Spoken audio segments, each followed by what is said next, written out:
देखो इसमें क्या कह रहा है, भूखंड का क्षेत्रफल।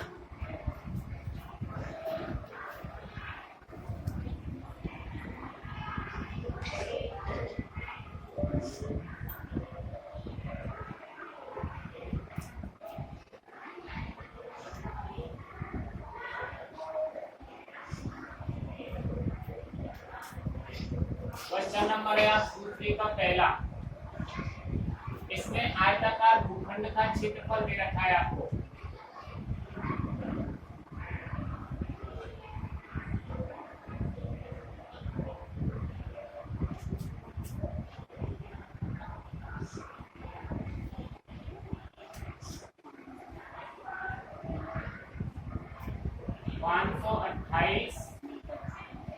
वर्ग मीटर यही दे रखा है।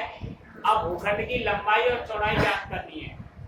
अब ये क्या कह रहा है कि भूखंड की लंबाई चौड़ाई के दोगुने से एक अधिक है। भूखंड की लंबाई चौड़ाई ज्ञात करो, जबकि क्षेत्र की लंबाई चौड़ाई के दोगुने से एक अधिक है। माना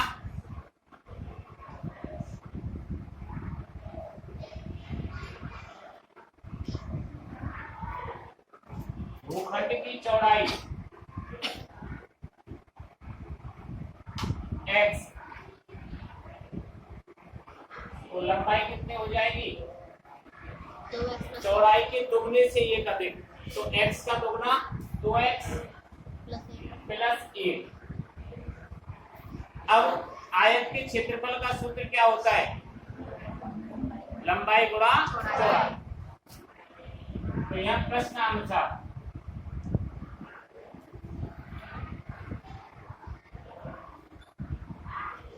लंबाई गुणा चौड़ाई बराबर होता है क्षेत्रफल।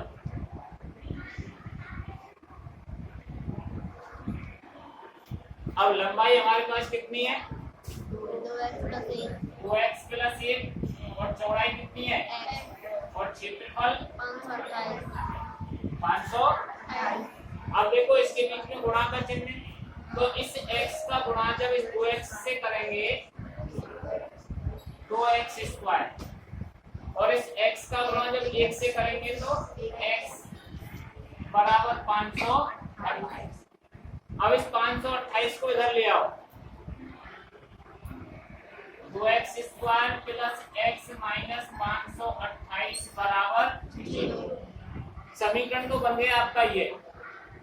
अब 528 का गुणा इस 2 से करो, कितना होता है 1056।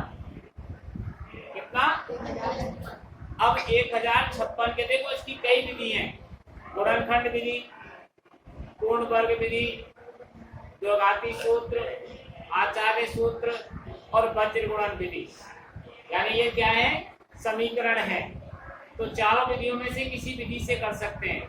तो अब जो मैं बता रहा हूँ ये अभाज्य गुणनखंड विधि है। कौन सी विधि है, तो इसके ऐसे खंड करो 1056 के गुणा करें तो 1056 आए, और घटाएं क्योंकि यहाँ किसका चिन्ह है, माइनस का, तो घटाने पे 1 बचना चाहिए। तो देखो इसके खंड किए हमने, 2 पंजे 10, 2 दूनी 4, 2 अट्ठे, फिर 2 का 2 दूनी 4, 2 छीनी 12, 2 चौका 2 एकम 2, 2 तिया 6, 2 दूनी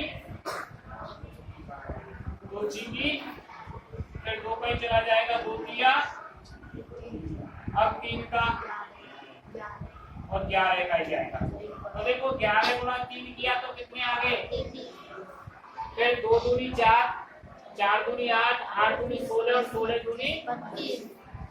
अब 33 में से 32 जाते हैं तो कितना बचता है, हमें घटाने पे 1 चाहिए, और इनका गुणा करेंगे तो वही आएगा 1056, क्योंकि हमने 1056 के खंड किए।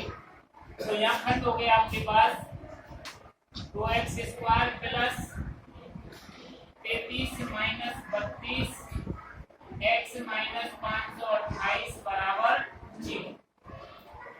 तो यहाँ 2x स्क्वायर तो आएगा, इस x का गुणा जब 33 से करेंगे और x का गुणा 32 से करेंगे माइनस 528 बराबर 0। अब इन दोनों में से क्या कॉमन आ रहा है? जो दोनों के पास हो, x इसके पास भी है और x, तो हमने x कॉमन ले लिया। क्या कॉमन ले लिया? x। x कॉमन लेने पर कोष्टक के अंदर क्या बचेगा? पहले तो 2x प्लस 33 माइनस, अब देखो यहाँ 2x है ये, तो 2x का भाग हमने 32x में दिया तो 16 बार गया, तो 16 कॉमन आ जाएगा। कितना? जब 16 का भाग हम 32 में देंगे तो 2x यहाँ माइनस है और यहाँ भी माइनस है, तो ये क्या हो जाएगा? और 16 का भाग 528 में देंगे तो 33 बार जाएगा। ध्यान रखना, दोनों कोष्टकों में एक सी संख्या है तो सवाल सही है, और एक सी संख्या नहीं है तो सवाल गलत। तो इसके दो खंड बन गए आपके, एक तो बन गया x माइनस 16 और दूसरा बन गया 2x प्लस 33 बराबर 0। अब x माइनस 16 बराबर 0 और 2x प्लस 33 बराबर, तो ये हो जाएगा x बराबर 16 और ये 2x बराबर माइनस 33, क्योंकि ये प्लस का 33 था, उधर जाएगा तो माइनस का 33 हो गया। तो x बराबर माइनस 33/2, ये तो आई गई x बराबर 16, तो ये हो गई ऋणात्मक संख्या, ऋणात्मक हो गई, अमाननीय। क्यों? कभी भी किसी भूखंड की लंबाई चौड़ाई ऋणात्मक नहीं होती। तो अब भूखंड की चौड़ाई क्या मानी थी हमने? x, अतः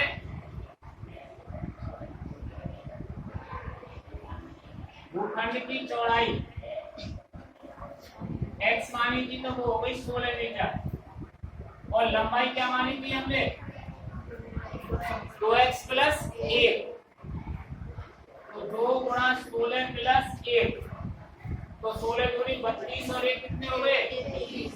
33 मीटर। है कोई परेशानी इसमें किसी को भी? अब हमारा भी नेक्स्ट क्वेश्चन है,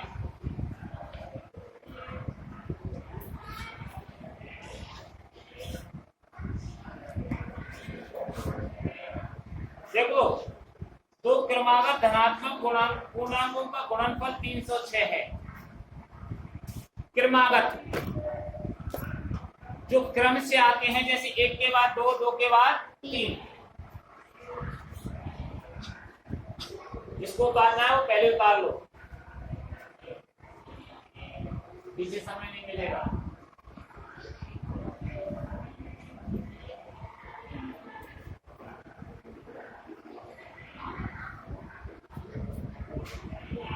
क्वेश्चन नंबर दूसरे का दूसरा क्या कह रहा है इसमें? तो क्रमागत धनात्मक पूर्णांकों का गुणनफल 306 है। माना कि धनात्मक पूर्णांक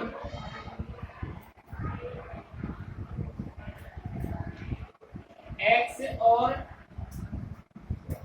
x प्लस 1 है, यानी क्रमागत का मतलब होता है जो क्रम से आता है, जैसे 1 के बाद 2, 2 के बाद 3, 3 के बाद 4। अब दोनों का गुणनफल दे रखा है उसमें कितना? 306। प्रश्नानुसार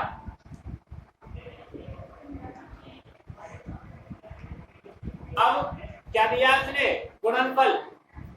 तो देखो x और x प्लस 1 बराबर 306, x और x प्लस 1 बराबर 306, इन दोनों का हमने कर दिया गुणा।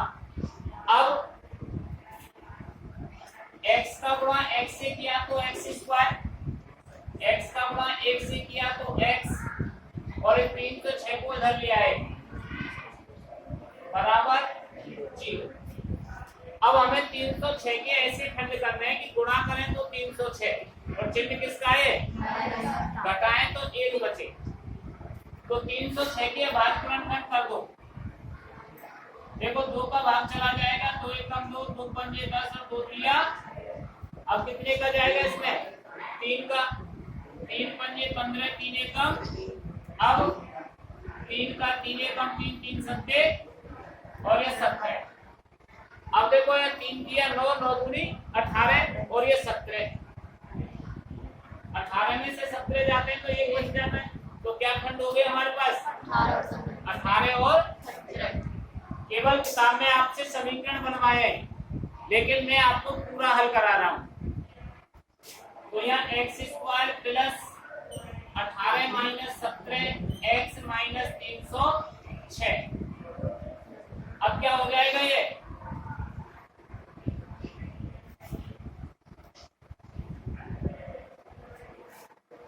x square plus 18x minus 17x minus 300 बराबर, अब पहली वाली संख्या में से क्या कॉमन आ रहा है, x कॉमन आ गया, कोष्टक में क्या बचा, इधर क्या कॉमन आ जाएगा फिर इसमें, तो यहाँ क्या बच जाएगा। अब ये x प्लस 18 कहां से आया, क्योंकि 17 का भाग हमने जब 306 में दिया तो 18 बार गया, तो संख्या क्या हो गई आपकी, एक तो हो गई x माइनस 17 और एक हो गई x प्लस 18 बराबर 0।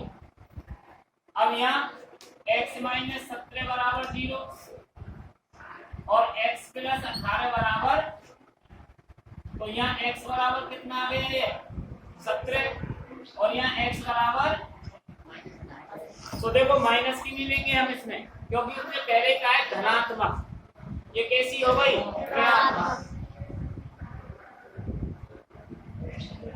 अतः ये धनात्मक पूर्णांक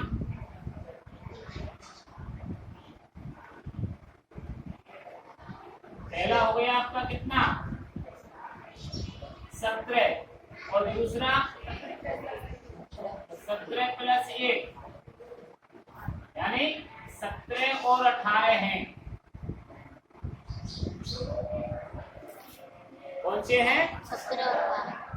अब किसी को कोई परेशानी इसमें, यानी आज तो कोई परेशानी नहीं है। जब मैं तुमसे परीक्षा में पूछता हूँ, टेस्ट लेता हूँ, तो बहुत परेशानी हो जाती है। क्यों, घर पे पढ़ते नहीं, उद्यम करने के सिवा दूसरा कोई काम नहीं है आपके।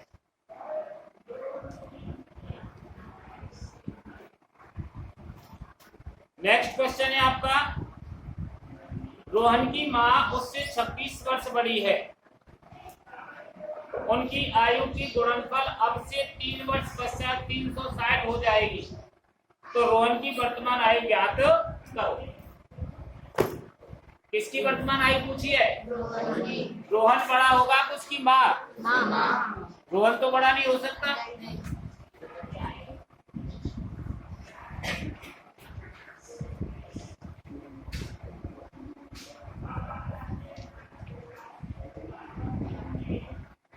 देखो माना रोहन की वर्तमान आयु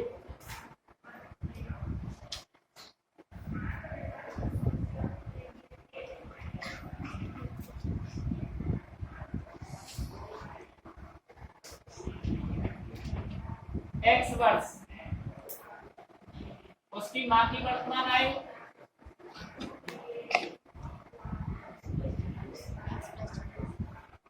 मां 26 वर्ष बड़ी है, तो x प्लस 26 वर्ष। अब प्रश्नानुसार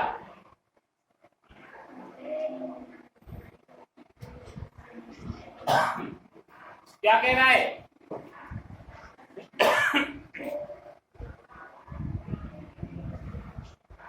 अब से 3 वर्ष पश्चात, जब पश्चात शब्द आता है वहां प्लस करते हैं और जब पूर्व शब्द आता है वहां घटाते हैं।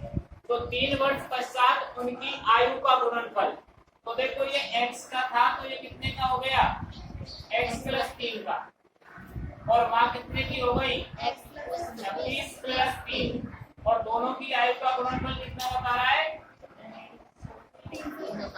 है 360 560 तो नहीं है 360। तो देखो दोनों का गुणा कर दिया हमने और गुणा कितना आ रहा है 360।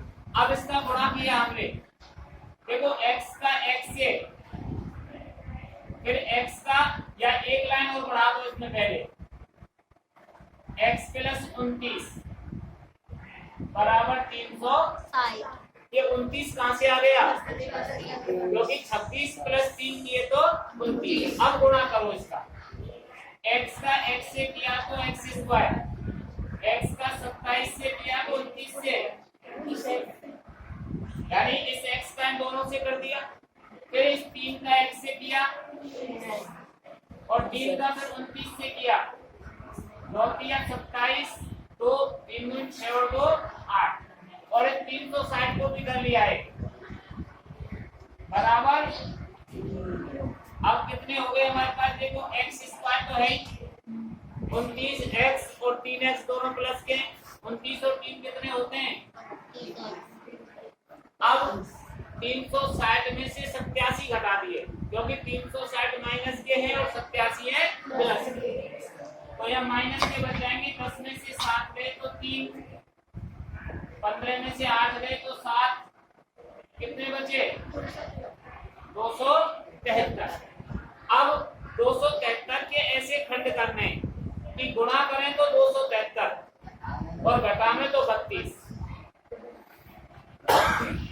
तो यह 273 के अभाज्य गुणनखंड किए हमने। तो 2 का भाग तो जान ही रहा है, इसमें कितने का जा रहा है 3 नाम और 3 एकम, अब 3 का भी नहीं जा रहा, कितने का जा रहा है 7 का, 7 एकम 7, 7 तिया, अब 13 का। अब देखो हमें 32 चाहिए, तो 13 का गुणा 3 से कर दिया तो 13 तिया, और इसमें से 7 घटा दिए तो कितने बच गए, हो गए खंड। तो क्या खंड हुए हमारे पास, x square plus 39 minus 7x minus 273 बराबर 0। अब देखो यहाँ x square plus 39x minus 7x minus 273, यानी x का गुणा 39 से किया तो 39x और x का गुणा 7 से किया तो 7x। अब इस पहली वाली संख्या में से क्या कॉमन आ रहा है, x कॉमन आने पर कोष्टक में क्या बच जाएगा, x प्लस।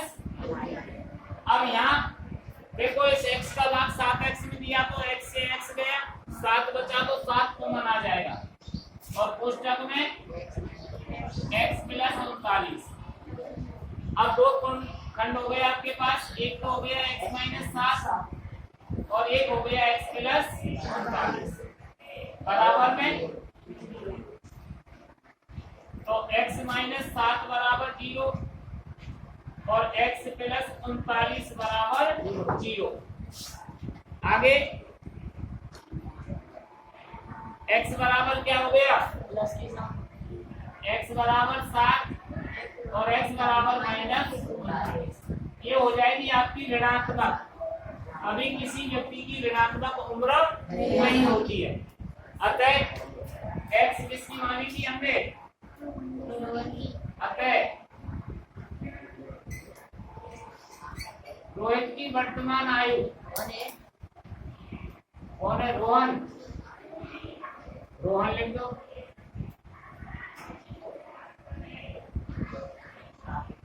7 वर्ष। रोहन की वर्तमान आयु कितनी आ गई 7 वर्ष। अब तो नहीं इससे कोई परेशानी, बाकी पूछी नहीं है, प्रश्न में देखो पढ़ के, केवल रोहन की पूछी है, माँ की निकालना चाहे तो निकाल सकते हैं। 7 में 26 जोड़ दो तो कितनी आ जाएगी, कितनी आ जाएगी 33 वर्ष। अब इसका दूसरे का चौथा सवाल है, दूसरे का चौथा सवाल,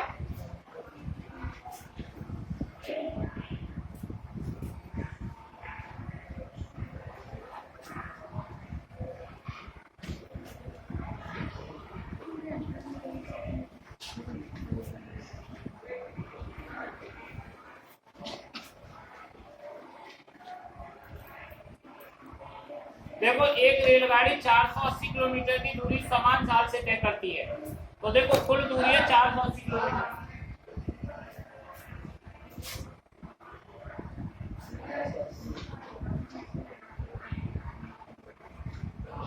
कुल दूरी कितनी है? 480 किलोमीटर। अब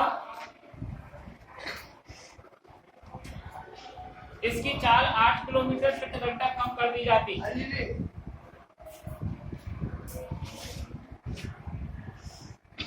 पापा थोड़ा बता दीजिए सबके प्रकाश को भाई बुला रहे उसका लगेगा जब बात कर सर तैयारी करानी है लास्ट में तू आ जा दिखा के फटाफट ठीक है नंबर 2 पापा बात कर लो x किलोमीटर प्रति घंटा। इसकी चाल 8 किलोमीटर प्रति घंटा कम होती। तमीज से चाल देखो 8 x किलोमीटर प्रति घंटा की चाल से चल रही थी, अब इसमें कमी कर दी हमने, तो x माइनस 8 किलोमीटर प्रति घंटा। तो फिर क्या कह रहा है वो? तो 3 घंटे कम लेती, तो रेलगाड़ी की चाल ज्ञात करो। अब समय दे रखा है इसमें, क्या दे रखा है? समय। तो समय का सूत्र क्या होता है? समय बराबर दूरी बटे 4। अब प्रश्नानुसार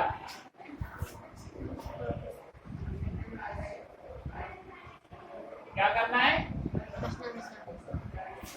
तो देखो प्रश्न को बारीकी से फिर पढ़ लो एक बार।